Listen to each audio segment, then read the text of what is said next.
สบายดีเสาร์วันที่28พี่น้องมาเบิ่งการกาเกี่ยมงานบุญสร้างที่แขวงสัญญบุรีในครั้งวันที่9 เดือน 2หาวันที่16 เดือน 2กาเกี่ยมไปแล้วพี่น้อง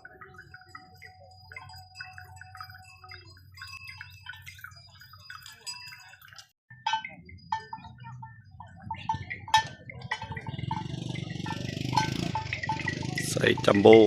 โอ้คนนี้อายุหลายแล้วเนี่ยอายุเท่ากับหมู่แล้วจังนี่ซ้อมย่า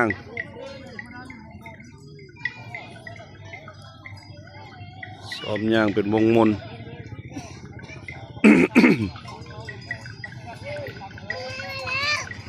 เมื่องานเพิ่นก็สิใส่เครื่ององค์ทรงเครื่องสั่งเลยพี่น้องเอาแพรเอาอย่างปกงามๆเป็นไปหน้าไปตาห้อยประเทศชาติบ้านเมืองคือกันพี่น้องงานเนี่ยถือว่าเป็นงานที่โด่งดังพอสมควรมีต่างประเทศเข้ามาชมถ่ายคลิปหลายๆช่อง YouTube ก็สิได้มาติดตามได้มาถ่ายคือกันแล้วพี่น้องอันนี้มาขาวๆเบิ่งโอ้หมอนั้นโหดแท้นะโอ้มีโซ่พร้อมนะ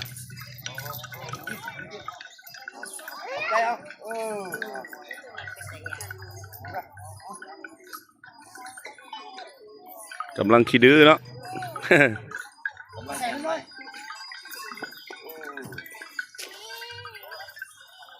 ควรอาวุโสเพิ่นนี่ก็ได้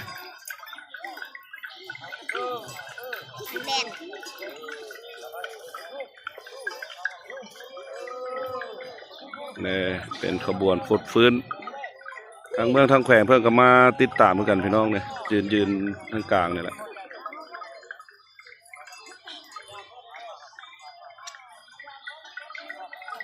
อันนี้ก็เป็นกิจกรรมอันนึงพี่น้อง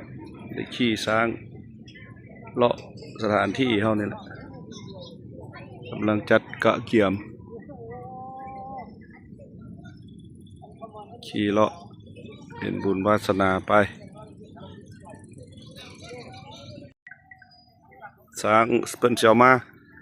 เป็น40-50 ตัวนี่มาก่อน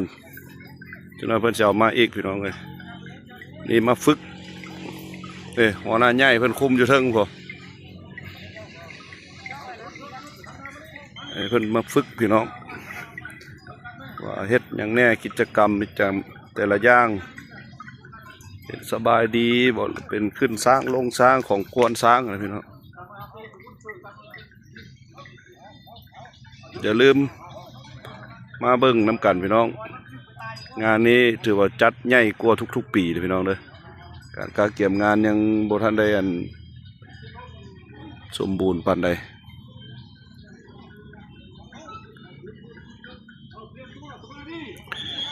เนี่ยเพิ่นบอกให้สบายดีมืองานเขาก็ยังมีการขี่ช้างอีกบ่แน่ใจว่าราคาประมาณเท่าไหร่ประมาณ100,000 หรือ150,000นะต่อคนพี่น้องเลยขี่เนี่ยอ้อมบริเวณนี้อันนี้ก็จุดขึ้นช้างเพิ่นนี่เนาะถือมาแต่หลวงพ่อบางก็มีเมืองเพียงเมืองปากลายพี่น้องเนี่ยเพิ่นสบายดี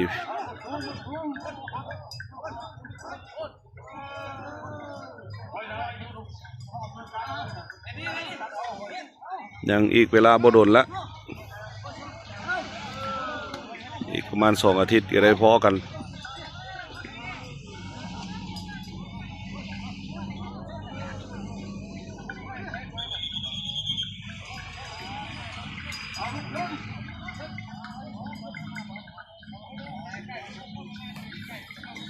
อย่าลืมอย่าพักพี่น้อง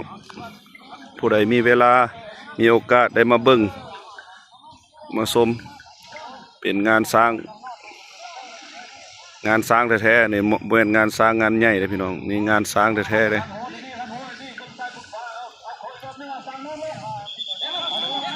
เพิ่นบอกให้นอนลงพี่น้องเลยหูควมเลยเขาเจ้าก็เลย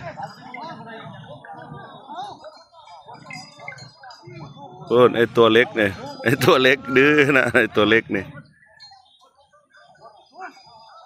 เอาฝากนำกันนะพี่น้องมาเที่ยวมาชมบุญสร้างเมืองเซญะบุรีแขวงเซญะบุรีพี่น้องสถานที่อยู่ในแขวงนี้เลยพี่น้องเลย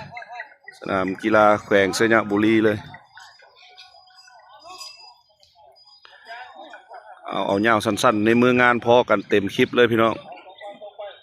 ช่อง YouTube อุดิตวงศ์พอกันแน่นอนมืองานอลังการงานสร้างสำหรับมื้อนี้สบายดี